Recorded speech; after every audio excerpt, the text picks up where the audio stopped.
Vous n'êtes qu'un insecte, Léo. Un parasite? Regardez-moi cette tache. Sur un investisseur à 50 millions d'euros, vous êtes viré. La voix de Chloé Dubois, tranchante comme une lame de rasoir, déchira l'atmosphère feutrée de la soirée. Sous les lustres en cristal d'un palace parisien, devant des centaines de téléphones qui filmaient la scène en direct pour Instagram, un homme venait de voir sa vie s'effondrer pour une seule goutte de champagne. Mais avant de plonger dans cette histoire incroyable, faites-moi une faveur, cliquez sur le bouton j'aime, et si vous êtes nouveau ici, abonnez-vous à notre famille grandissante d'amateurs d'histoire. Votre soutien est la seule chose qui nous permet de continuer à créer ce contenu pour vous.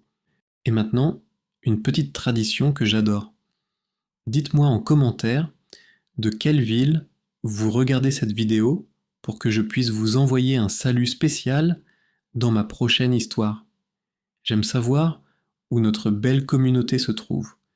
De Paris à Montréal, de Bruxelles à Dakar, bienvenue à tous.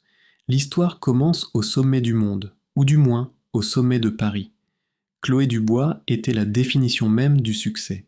À seulement 32 ans, elle était la directrice générale de la marque de luxe Éclat, un empire de parfums et de cosmétiques qu'elle avait hérité de son père et transformé en un géant mondial.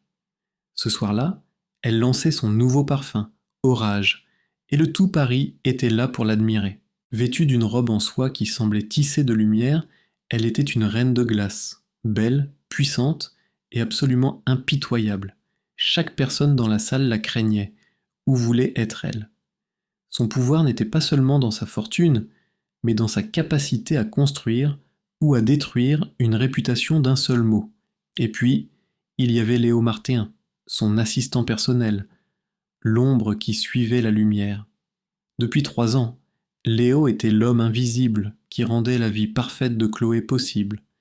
Il gérait son agenda à la seconde près, se souvenait des allergies alimentaires de ses clients et s'assurait que son café du matin n'était jamais trop chaud ou trop froid. Il était discret, efficace et totalement dévoué.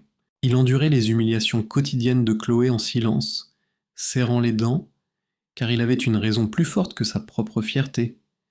Chaque euro de son maigre salaire était envoyé directement à une petite maison de repos en province où sa mère se battait contre une longue maladie.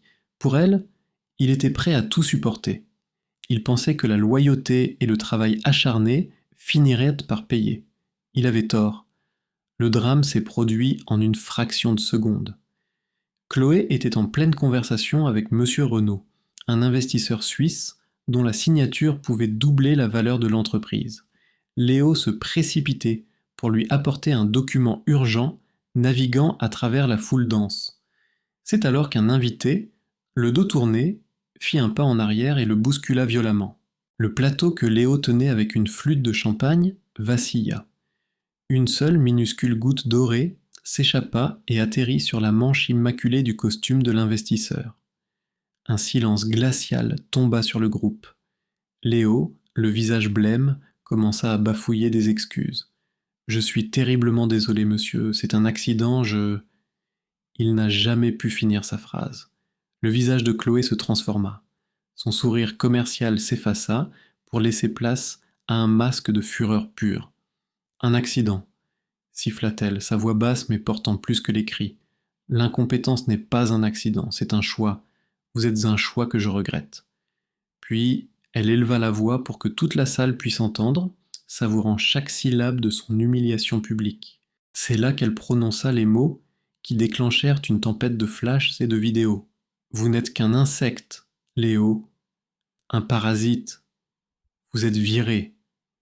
Elle claqua des doigts. Sécurité. Sortez-moi cette chose de ma vue. Immédiatement. 2 gardes en costume noir s'avancèrent et saisirent Léo par les bras. Il ne résista pas. Son corps était paralysé par le choc et la honte. Alors qu'ils le traînaient vers la sortie comme un criminel, il pouvait voir des dizaines de visages le fixer, certains avec pitié, d'autres avec un mépris amusé. Mais surtout, il voyait les smartphones, tous pointés sur lui, enregistrant sa chute pour la postérité numérique. Son visage en feu, Les larmes brûlant ses yeux, il entendit une dernière fois la voix de Chloé, déjà retournée vers son investisseur en riant. « Ne vous inquiétez pas, les déchets ont été sortis. » La lourde porte du palace se referma derrière lui, le jetant dans la nuit froide et pluvieuse de Paris. Sa carrière était finie, sa réputation détruite. L'argent pour sa mère allait s'arrêter. Il s'appuya contre le mur froid, le souffle coupé par le désespoir, et laissa une larme rouler sur sa joue. Mais alors, quelque chose d'étrange se produisit. Dans l'ombre, loin des lumières cruelles de la fête, le visage de Léo changea. La tristesse s'effaça. Le désespoir disparut. À leur place, une lueur glaciale s'alluma dans ses yeux. Un sourire fin, presque invisible, se dessina sur ses lèvres. Il sortit lentement son téléphone de sa poche, ignora les notifications de son licenciement et ouvrit une application sécurisée. Il tapa un simple message à un contact non identifié. Phase interminée. Elle a mordu à l'hameçon. Il releva la tête, son regard fixé sur la fenêtre illuminée où Chloé célébrait son triomphe. Mais ce que Chloé Dubois, reine arrogante de son empire de verre, ignorait totalement, c'est que la petite souris qu'elle venait d'écraser n'était pas une victime, c'était un piège, et elle venait de marcher dedans. Pendant que Léo envoyait son message crypté dans la nuit parisienne, Chloé Dubois trinquait à sa propre gloire.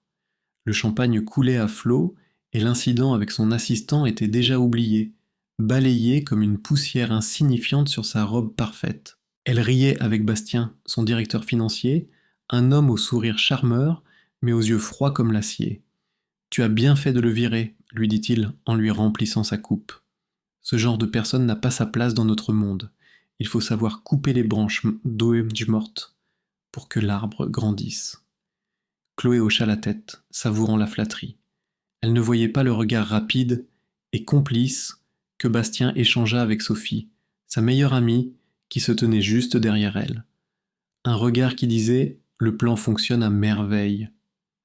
Pour eux, Léo n'était qu'une pièce sacrifiable sur l'échiquier, et leur partie ne faisait que commencer. Le lendemain matin, la réalité frappa Léo avec la violence d'un coup de poing. Il se réveilla dans son minuscule studio du 20e arrondissement, le ventre vide et le cœur lourd. La première chose qu'il vit fut la notification de sa banque sur son téléphone. Son dernier salaire, qu'il attendait désespérément, n'avait pas été versé. Un message sec du service des ressources humaines de Éclat l'informa que son paiement était suspendu en attente d'une enquête sur les dommages causés à l'image de l'entreprise. C'était un mensonge, une cruauté pure et simple. Il essaya d'appeler Chloé, puis le service comptabilité, mais ses numéros étaient déjà bloqués. Il était coupé du monde qu'il avait servi pendant 3 ans. La panique commença à monter dans sa gorge. Sans cet argent, il ne pouvait pas payer le loyer, et pire encore, il ne pouvait pas payer les soins de sa mère. Pendant ce temps, à l'autre bout de Paris, Chloé commençait sa journée dans son penthouse, avec vue sur la tour Eiffel. Elle sirotait son café en parcourant les stories Instagram de la veille. Des dizaines de vidéos montraient l'humiliation de Léo avec des légendes moqueuses. Elle sourit, satisfaite. C'était une bonne leçon pour tous ceux qui oseraient la décevoir. C'est alors que son téléphone sonna. C'était Bastien, sa voix anormalement tendue. « Chloé, nous avons un problème. Un énorme problème. La transaction avec les Suisses a été annulée. Monsieur Renaud s'est retiré. » Chloé faillit laisser tomber sa tasse. Quoi, pourquoi ? À cause de cette stupide tache de champagne. Bastien hésita une seconde de trop. Non, c'est plus grave. Il semble qu'il y ait eu une fuite de données confidentielles. Des informations sur notre nouvelle formule ont été envoyées à notre principal concurrent depuis ton ordinateur personnel hier soir, pendant la fête. Chloé sentit le sol se dérober sous ses pieds. Impossible. Mon ordinateur était dans mon bureau, verrouillé. Elle se précipita vers son bureau, le cœur battant à tout rompre. Tout semblait normal. Mais lorsqu'elle essaya d'accéder au serveur de l'entreprise, un message s'afficha. Accès refusé. Vos identifiants ont été révoqués. Elle était enfermée dehors, exclue de sa propre entreprise. En proie à une rage froide, elle se mit à fouiller frénétiquement le bureau vide de Léo, comme si elle cherchait un coupable. Elle vida les tiroirs, jeta les papiers au sol. C'était absurde. Léo était trop stupide pour orchestrer une telle chose. Alors qu'elle allait abandonner, sa main heurta quelque chose de petit, collé sous le dernier tiroir avec un morceau de ruban adhésif. C'était une minuscule clé USB, si petite qu'elle ressemblait à un simple porte-clés fantaisie. Une vague de suspicion la submergea, et si l'idiot n'était pas si idiot que ça. De son côté, Léo était au bord du désespoir. Il avait passé la matinée à appeler des agences d'intérim, mais la vidéo de son licenciement était devenue si virale que personne ne voulait l'embaucher.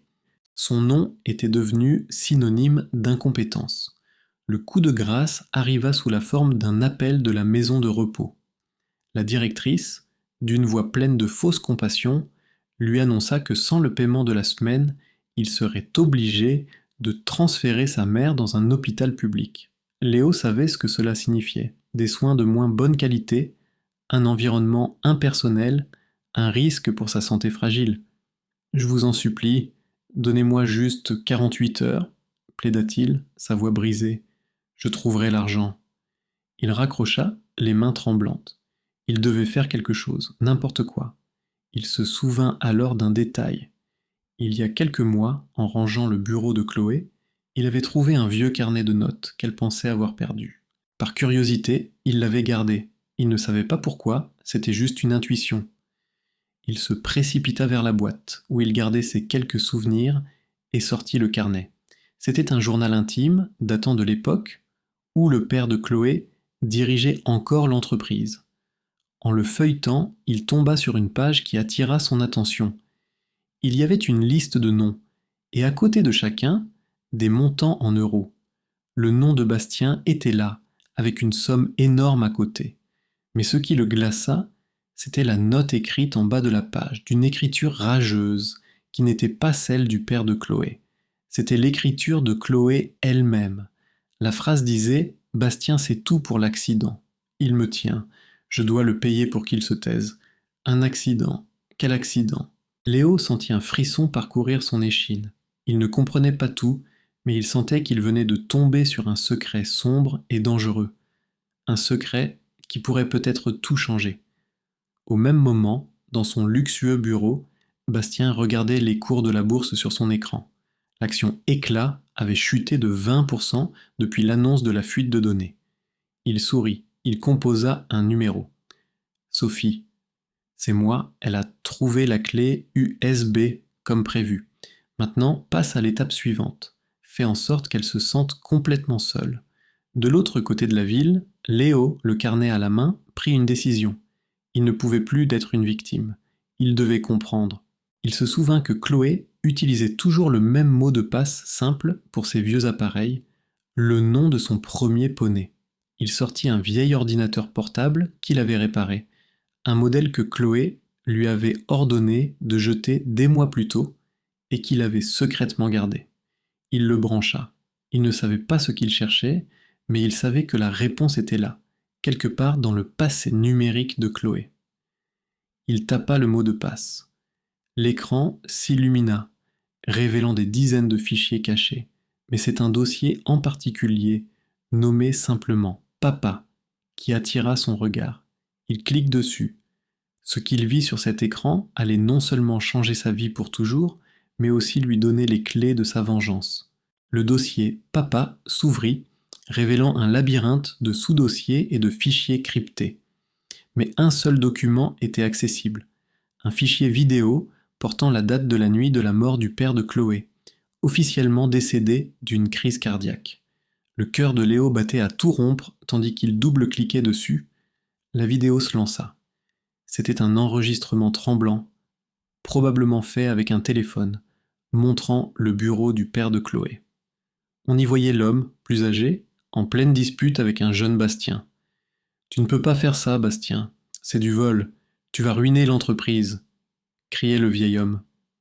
Bastien riait. « C'est trop tard. Chloé a déjà signé. Elle est aussi impliquée que moi. » Soudain, le père de Chloé s'effondra, la main sur sa poitrine. Bastien ne bougea pas. Il le regarda agoniser au sol, puis se pencha, prit un document sur le bureau et sortit de la pièce en laissant l'homme mourir. Léo resta figé, le souffle coupé. Ce n'était pas une crise cardiaque. C'était un meurtre par omission. Et Chloé était complice. La note dans le carnet prenait alors tout son sens. Bastien sait tout pour l'accident. Il me tient. Ce n'était pas un accident. C'était un secret qui liait Chloé à son bourreau. Une vague de nausée submergea Léo, suivie d'une colère froide et pure. Il ne s'agissait plus seulement de son licenciement ou de l'argent pour sa mère. Il s'agissait de justice. Il copia immédiatement la vidéo sur une clé USB sécurisée. Il comprit que la fuite de données et son humiliation n'étaient que des manœuvres de Bastien pour écarter Chloé et prendre le contrôle total de Éclat. Il avait utilisé Léo comme un pion, mais il avait commis une erreur fatale. Il avait sous-estimé sa détermination. À cet instant, Léo cessa d'être une victime. Il devint un chasseur. Son petit studio devint son quartier général. Il acheta une carte SIM prépayée et créa une nouvelle adresse email anonyme. Il savait qu'il devait rassembler plus de preuves, des preuves irréfutables, qui lieraient Bastien et Sophie non seulement à la conspiration actuelle, mais aussi au passé. Pendant ce temps, Bastien et Sophie célébraient leur victoire imminente. Ils s'étaient installés dans le bureau de Chloé, buvant son champagne le plus cher. Le conseil d'administration est de notre côté, dit Bastien en postant une story sur Instagram où on le voyait assis dans le fauteuil de PDG avec la légende « Un nouveau chapitre pour Éclat ». Sophie, allongée sur le canapé, riait aux éclats. Elle doit être en train de pleurer dans un coin. J'ai bloqué son numéro. Tous ses amis l'ont fait. Leur arrogance les rendait imprudents. Ils ne se doutaient pas que chaque poste, chaque message était désormais scruté. Léo, depuis son ordinateur, faisait des captures d'écran de tout. Il documentait leur train de vie luxueux, payé avec l'argent de l'entreprise, pendant que Chloé était isolée et sans ressources. Il avait besoin de montrer le contraste, l'injustice flagrante. Le plan de Léo était simple mais risqué. Il devait se rapprocher d'eux sans être vu. Il se souvint d'un vieux service de livraison de repas gastronomiques que Chloé utilisait. Un service si exclusif que les livreurs entraient par une porte de service et montaient directement aux étages de la direction. Il se fit passer pour un nouvel employé du service et réussit à obtenir une mission de livraison pour le bureau de Éclat. Le jour J, déguisé avec une casquette et des lunettes, il se présenta à l'accueil. Personne ne le reconnut. Il monta dans l'ascenseur de service, le cœur battant. Avant d'entrer dans le bureau, il activa l'enregistreur audio de son téléphone, qu'il glissa dans la poche de sa chemise. Il entra. Bastien et Sophie étaient là, en pleine conversation. Une fois que le conseil aura voté la destitution de Chloé, je vendrai l'entreprise aux Chinois, disait Bastien. Et nous partirons aux Bahamas avec nos 50 millions chacun. Sophie gloussa. Et Chloé, qu'est-ce qu'on fait d'elle ? La réponse de Bastien glaça le sang de Léo. On s'assurera qu'elle soit internée.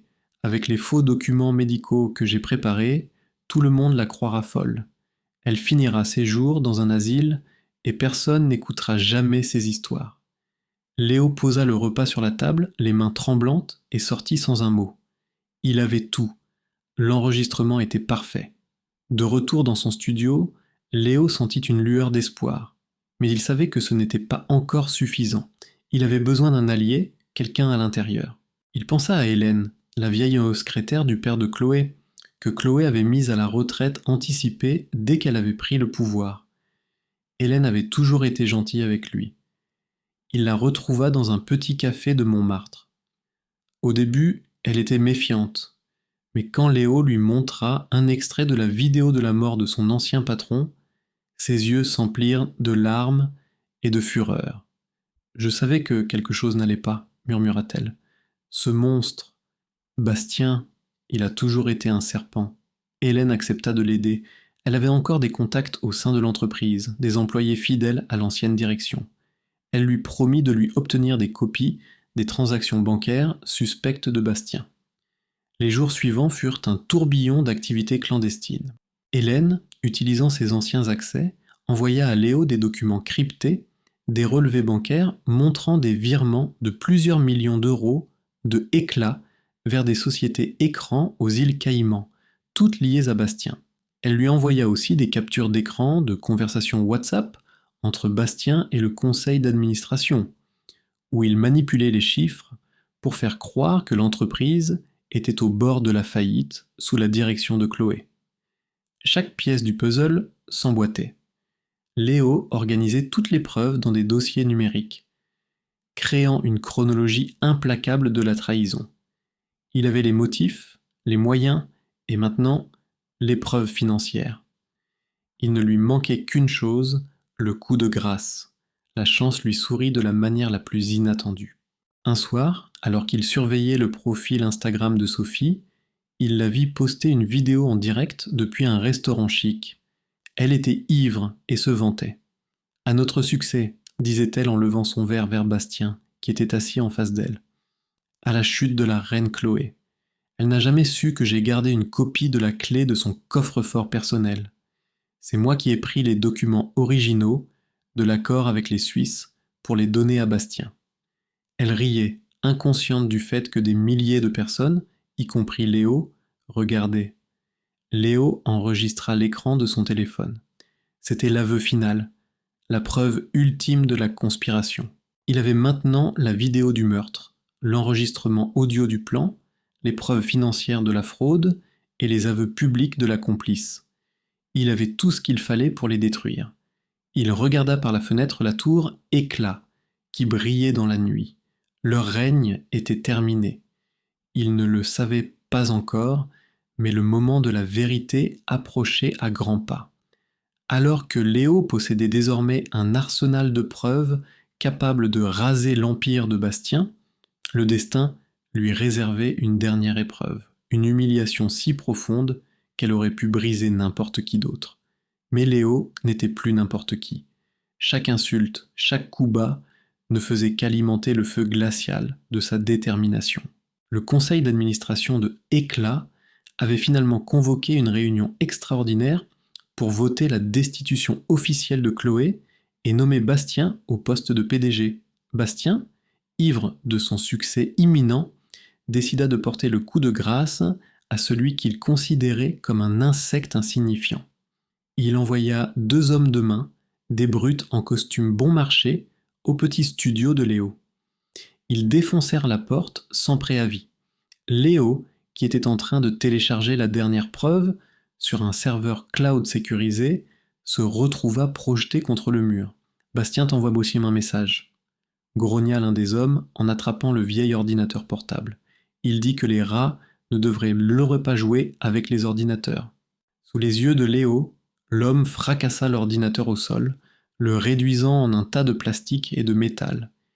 Ils retournèrent son petit appartement, jetant ses quelques affaires par terre, déchirant ses livres. « Et ça, c'est pour que tu n'oublies pas ta place, » dit le second homme en lui jetant une enveloppe au visage. Léo l'ouvrit. À l'intérieur, une ordonnance d'expulsion. Bastien avait racheté l'immeuble et le mettait à la rue. Il avait 24 heures pour partir. Les hommes partirent en riant, laissant Léo au milieu des ruines de sa vie. Il s'agenouilla, ramassant les morceaux de l'ordinateur. N'importe qui d'autre aurait pleuré, hurlé de rage. Mais Léo resta calme. Un léger sourire flotta sur ses lèvres. Ils avaient détruit la machine, mais ils ne savaient pas que les données, les preuves, étaient déjà en sécurité, dupliquées dans le cloud, sur plusieurs clés USB cachées et entre les mains de son allié, Hélène. Ils pensèrent l'avoir brisée, mais il venait de lui donner la motivation finale. Le lendemain matin, alors que Léo emballait ses quelques affaires dans un carton, son téléphone sonna. C'était la directrice de la maison de repos. Sa voix était dure, sans aucune pitié. « Monsieur Martin, le délai est écoulé. Nous avons commencé les procédures pour transférer votre mère. Une ambulance viendra la chercher dans 1 heure. » Le cœur de Léo se serra. C'était le coup le plus cruel de tous. Il savait que Bastien était derrière ça, qu'il avait dû faire pression sur l'établissement. « S'il vous plaît, non, attendez. » Mais la directrice avait déjà raccroché. C'était le moment le plus sombre. Assis sur le sol de son appartement vide, sans argent, sans maison, et sur le point de voir sa mère souffrir à cause de lui, le désespoir menaça de l'engloutir. Il ferma les yeux, et l'image de sa mère, souriante avant la maladie, lui apparut. Il serre les poings. Non, pas aujourd'hui, il ne les laisserait pas gagner. C'est à ce moment précis que son téléphone vibra. C'était un message d'Hélène. C'est fait, j'ai envoyé les invitations, ils ont tous confirmé leur présence. Le piège est prêt. Léo se leva.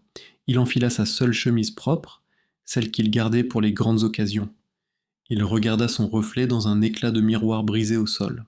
Il ne voyait plus un assistant timide et humilié. Il voyait un homme qui n'avait plus rien à perdre et tout à gagner. Il sortit de l'appartement pour la dernière fois, laissant la clé sur la porte. Il n'allait pas se battre pour récupérer son studio. Il allait se battre pour récupérer sa dignité et bien plus encore. Pendant ce temps, Chloé était au plus bas. Isolée, sans argent, elle avait dû vendre ses derniers bijoux pour payer une chambre dans un hôtel miteux de la banlieue. Les faux documents médicaux que Bastien avait fait fuiter avaient fait leur effet.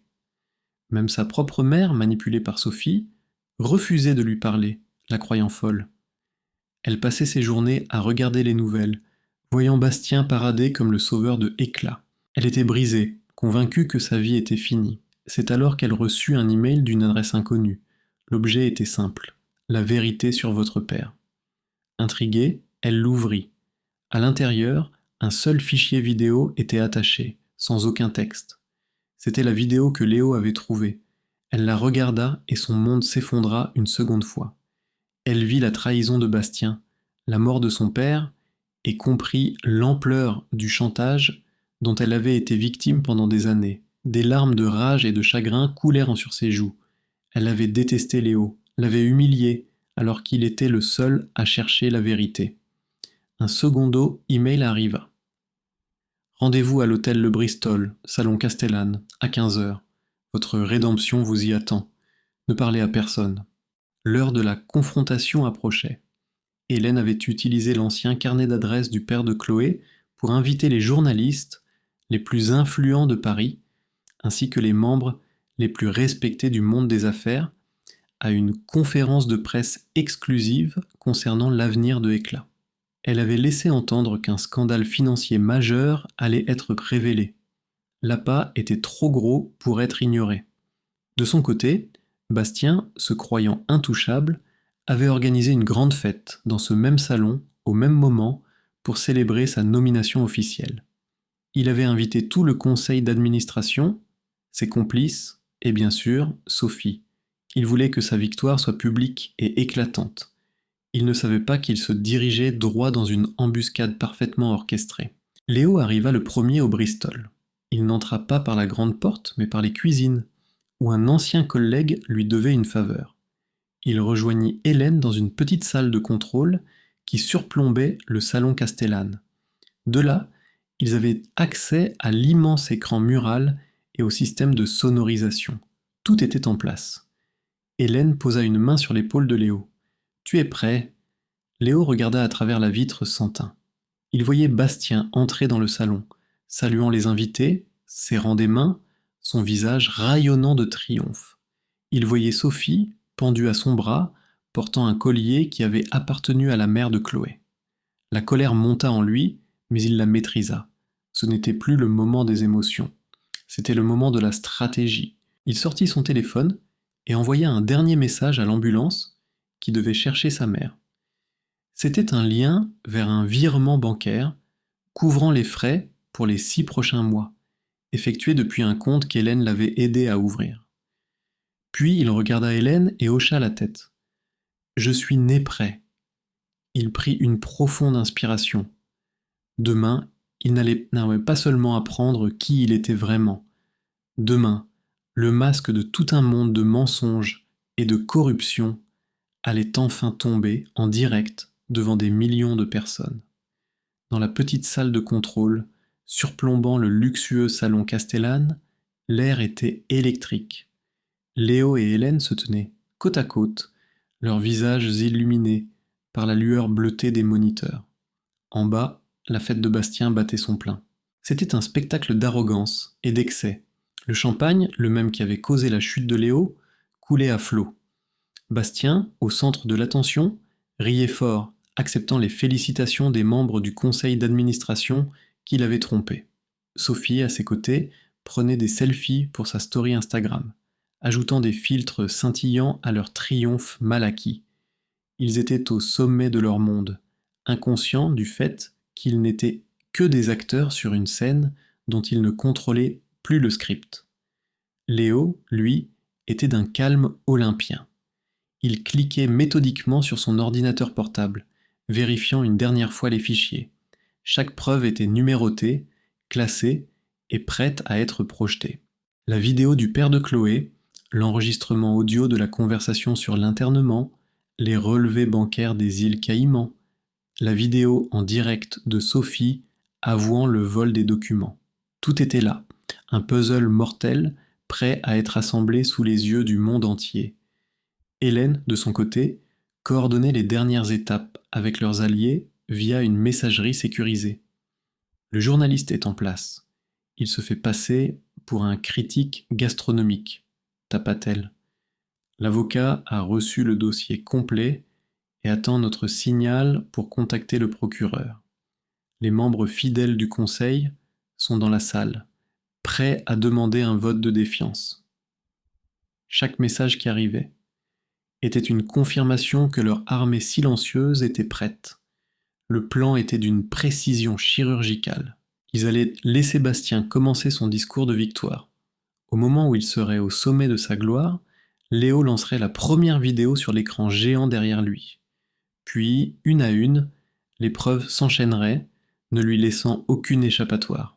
La fête se transformerait en tribunal, et le public serait le jury. Pendant ce temps, Bastien, dans son excès de confiance, était sur le point de commettre sa dernière et plus grande erreur. Il monta sur la petite estrade, un micro à la main. « Mes amis, mes chers collègues, commença-t-il, son sourire carnassier brillant sous les projecteurs. Aujourd'hui, nous tournons une page sombre de l'histoire de Éclat. Nous nous débarrassons de la gestion incompétente et erratique de Chloé Dubois pour entrer dans une nouvelle ère de prospérité. » La salle applaudit. Il savoura l'instant, puis ajouta, avec une cruauté calculée. Certains diront que nos méthodes ont été dures, comme le licenciement de son petit assistant, Léo, je crois. Mais parfois, il faut savoir écraser les insectes pour garder la maison propre. Des rires fusèrent dans l'assemblée. En haut, dans la salle de contrôle, Léo ne sia pas. Il enregistrait chaque mot. C'était parfait. Bastien venait de lui fournir l'introduction idéale pour son spectacle. Il ne se doutait pas que Chloé était déjà dans l'hôtel. Elle avait suivi les instructions de l'email anonyme et attendait dans une suite voisine. Elle avait regardé la vidéo de son père en boucle, chaque visionnage renforçant sa résolution. La douleur avait laissé place à une rage froide. Elle n'était plus la reine de glace arrogante, ni la victime brisée, elle était la fille d'un homme assassiné, et elle allait réclamer justice. Un groom lui apporta une boîte. À l'intérieur, une simple robe noire et une note. « La force n'est pas dans ce que vous portez, mais dans ce que vous défendez. Soyez prête. Un ami. » Elle comprit. C'était l'heure. Le plan de Léo ne se limitait pas à une simple projection de vidéo, il avait prévu un final spectaculaire. Hélène avait contacté un technicien de l'hôtel, un vieil ami de son mari, qui avait accepté de leur donner le contrôle total des lumières et du système de verrouillage des portes du salon. Au moment clé, le salon Castellane deviendrait une prison dorée. Personne ne pourrait entrer ou sortir avant la fin. Dans la salle, Bastien continuait son discours. Et pour couronner cette nouvelle ère, j'ai une annonce de la plus haute importance. J'ai négocié la vente de Éclat à un conglomérat international. L'accord sera signé demain matin. C'est une victoire pour nous tous. Un murmure parcourut la salle. Vendre Éclat, le joyau de l'industrie française. C'était une trahison de l'héritage de la famille Dubois. Les quelques membres du conseil fidèles à l'ancienne direction échangèrent des regards horrifiés. C'était encore pire que ce qu'ils avaient imaginé. Léo sourit. Bastien venait de signer son propre arrêt de mort. Il avait non seulement avoué son intention de démanteler l'entreprise, mais il l'avait fait devant les journalistes les plus puissants de Paris. L'enregistrement tournait toujours. Léo jeta un dernier regard à ses écrans. Il revit en une fraction de seconde les 3 dernières années de sa vie. Les humiliations silencieuses, les heures supplémentaires non payées, le mépris constant dans les yeux de Chloé, la peur pour la santé de sa mère. Il pensa à la porte de son studio défoncée, à son ordinateur brisé, à la menace d'expulsion. Toute cette souffrance, toute cette injustice allait être vengée dans les prochaines minutes.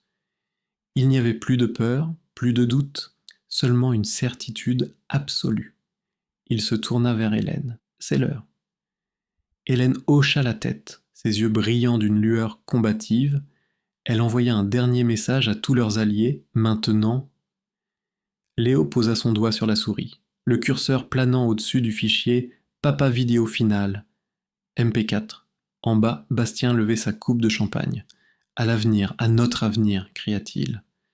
La foule l'acclama. Dans quelques secondes, leur monde, construit sur des mensonges, l'avidité et la cruauté, allait s'écrouler. Il était temps de montrer la vérité au monde entier. Au moment précis où les lèvres de Bastien touchèrent sa coupe de champagne pour célébrer sa victoire, les lumières du salon Castellane s'éteignirent brusquement, plongeant la salle dans une obscurité quasi totale. Un cri de surprise parcourut l'assemblée. Seule l'estrade où se tenait Bastien resta éclairée par un unique projecteur, le piégeant comme un animal dans les phares d'une voiture. Puis, un bruit sec retentit, le son des portes se verrouillant automatiquement. La fête venait de se transformer en une cage dorée. Un silence angoissé s'installa, brisé uniquement par la voix nerveuse de Bastien dans le micro. Un petit problème technique, ne vous inquiétez pas. Il n'eut pas le temps de finir.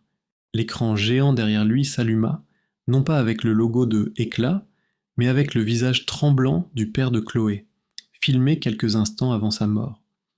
La vidéo commença. La salle entière, silencieuse, regarda la scène se dérouler. La dispute, les accusations de vol, l'effondrement du vieil homme et l'image insoutenable de Bastien le regardant mourir avant de s'enfuir. Un murmure d'horreur traversa la foule. Bastien se retourna, le visage livide, la coupe de champagne glissant de ses doigts pour s'écraser au sol. « C'est un montage, c'est un faux », balbutia-t-il, sa voix tremblant de panique. Mais personne ne l'écoutait. L'écran devint noir, puis la voix de Bastien elle-même emplit la salle, claire et nette. C'était l'enregistrement que Léo avait fait. On s'assurera qu'elle soit internée, avec les faux documents médicaux. Tout le monde la croira folle. Les membres du conseil d'administration se tournèrent vers Bastien, leur visage un mélange de stupéfaction et de dégoût. Sophie, à côté de lui, était blanche comme un linge. Elle essaya de se faufiler vers la sortie, mais les portes étaient closes. Le spectacle ne faisait que commencer. Vous pensez que c'est tout. Une voix calme et puissante résonna dans les haut-parleurs. Ce n'était pas la voix de Bastien, c'était celle de Léo. Un second projecteur s'alluma, éclairant la petite salle de contrôle au-dessus. Derrière la vitre, on pouvait voir la silhouette de Léo, debout, regardant la scène d'en haut. L'assistant invisible, l'insecte qu'on écrase, était maintenant le maître du jeu. Bastien aime les documents, continua la voix de Léo. Alors, regardons quelques documents. L'écran afficha alors les relevés bancaires des sociétés écrans aux îles Caïmans, avec des flèches rouges pointant vers les virements de plusieurs millions d'euros provenant des comptes de Éclat. Le nom de Bastien apparaissait en toutes lettres comme bénéficiaire. C'était la preuve irréfutable du pillage de l'entreprise. Bastien tenta de se précipiter hors de la scène, mais 2 gardes de sécurité, engagés par Hélène, lui barrèrent la route. Il était pris au piège. Et n'oublions pas sa charmante complice, dit Léo, sa voix se faisant plus dure. L'écran afficha la story Instagram de Sophie, sa vidéo en direct où, ivre, elle se vantait d'avoir volé les documents dans le coffre-fort de Chloé. La Sophie de la vidéo riait aux éclats. La Sophie dans la salle, elle, s'effondra en larmes, cachant son visage dans ses mains, La foule la regardait avec un mépris glacial. C'est à ce moment que les lumières principales se rallumèrent. Au fond de la salle, une porte s'ouvrit. Chloé Dubois apparut. Vêtue de sa simple robe noire, elle n'avait plus l'arrogance d'une reine, mais la dignité d'une survivante. Elle avança lentement à travers la foule qui s'écartait sur son passage, comme la mer devant Moïse. Tous les yeux étaient rivés sur elle. Elle monta sur l'estrade et se plaça à côté de Bastien, qui la regardait avec des yeux fous de haine et de peur. Elle prit le micro qu'il avait laissé tomber. Pendant des années, commença-t-elle, sa voix vibrante d'une émotion contenue. Cet homme m'a tenu en otage avec le secret de la mort de mon père. Il m'a fait croire que j'étais complice de sa négligence. Il a utilisé ma peur pour piller l'entreprise que mon père a bâtie. Il a détruit des vies, y compris celle d'un homme innocent qu'il a utilisé comme un pion. Elle se tourna vers la salle de contrôle et son regard croisa celui de Léo. Pour la première fois, il n'y avait pas de mépris dans ses yeux, mais une profonde gratitude. Cet homme innocent, Léo Martin, que j'ai moi-même humilié, est celui qui a eu le courage de chercher la vérité. Il est celui qui nous a tous sauvés aujourd'hui. Un tonnerre d'applaudissements éclata dans la salle. Les journalistes, qui avaient compris qu'ils assistaient au scoop de l'année, mitraillaient la scène de flash. Leur téléphone diffusait tout en direct sur les réseaux sociaux. Le hashtag Justice pour éclat devint viral en quelques minutes.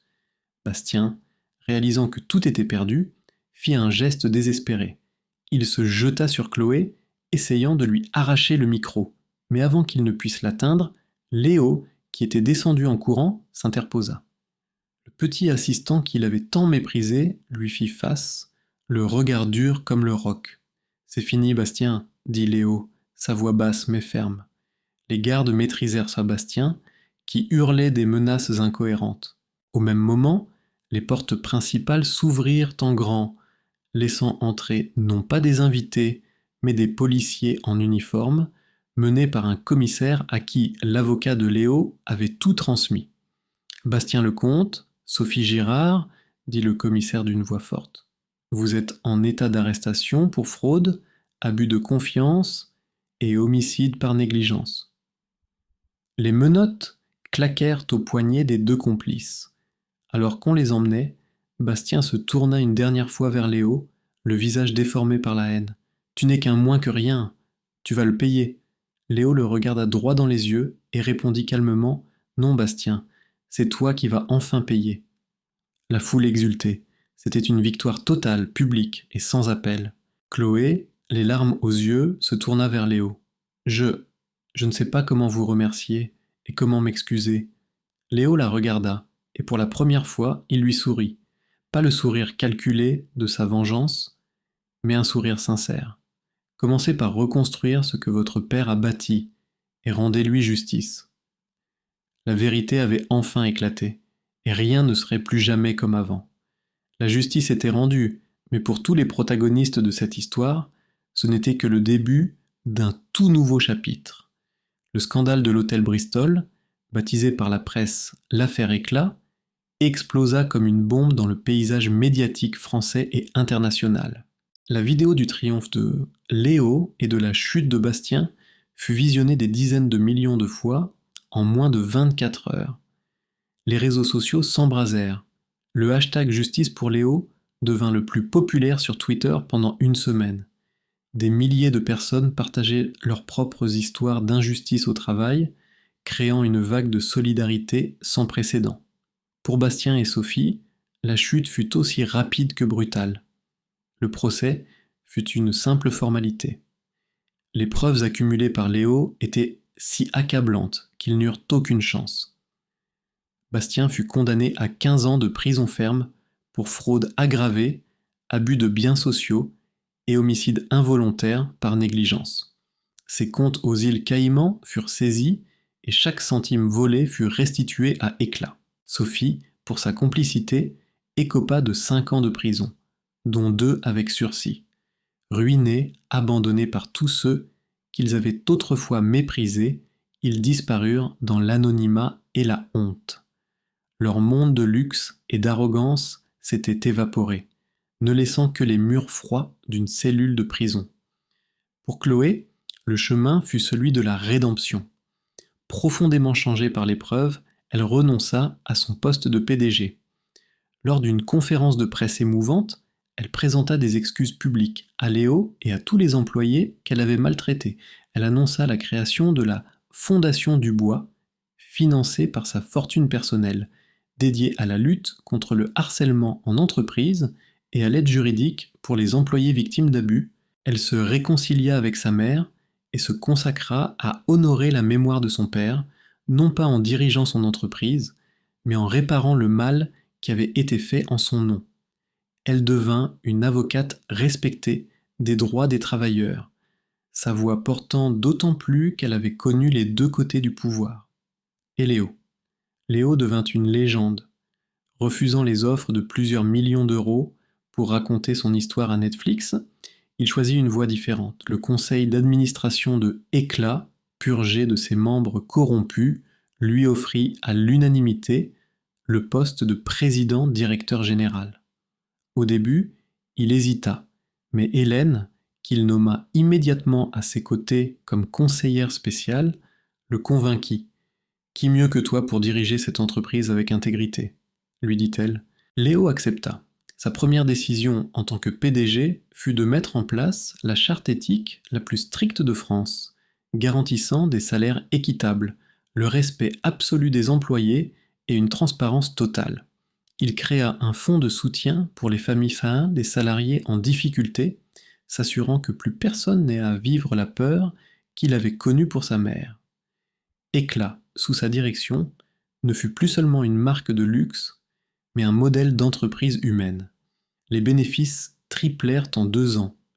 La loyauté de ses employés devint sa plus grande force. Sa mère, dont la santé s'améliora spectaculairement grâce aux meilleurs soins que Léo pouvait désormais lui offrir, assista fièrement à la cérémonie où il fut nommé entrepreneur de l'année. 3 ans plus tard, le petit studio du 20e arrondissement n'était plus qu'un lointain souvenir. Léo vivait dans une belle maison avec un jardin, mais il n'avait pas changé. Il prenait toujours le métro pour aller travailler et connaissait le nom de chaque employé de son entreprise, de la femme de ménage au directeur marketing. Un jour, en rangeant de vieux cartons, il retrouva le morceau de miroir brisé dans lequel il avait vu son reflet le jour de son expulsion. Il le regarda et vit le même homme, mais avec des yeux qui ne reflétaient plus la peur, mais la sérénité et la force tranquille de celui qui a traversé la tempête et en est sorti plus grand. Cette histoire nous rappelle que la vérité finit toujours par triompher, même si le chemin est long et difficile. Elle nous enseigne qu'il ne faut jamais juger une personne sur son statut ou son apparence, car le plus grand des courages se cache parfois dans le cœur le plus humble. La patience, l'intelligence et la détermination sont des armes bien plus puissantes que l'arrogance et la cruauté.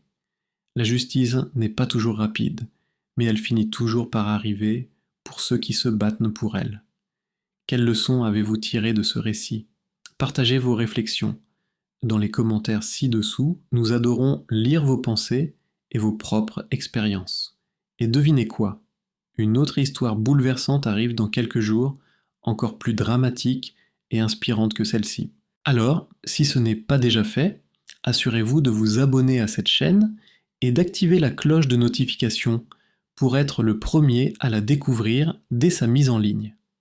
Si cette histoire vous a ému, n'oubliez pas de cliquer sur le bouton j'aime. Cela nous aide énormément à faire découvrir ces récits de justice à d'autres personnes qui en ont besoin.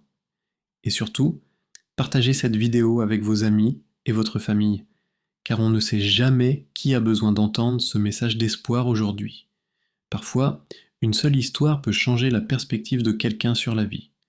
Merci infiniment d'avoir suivi ce voyage émotionnel avec nous. À très bientôt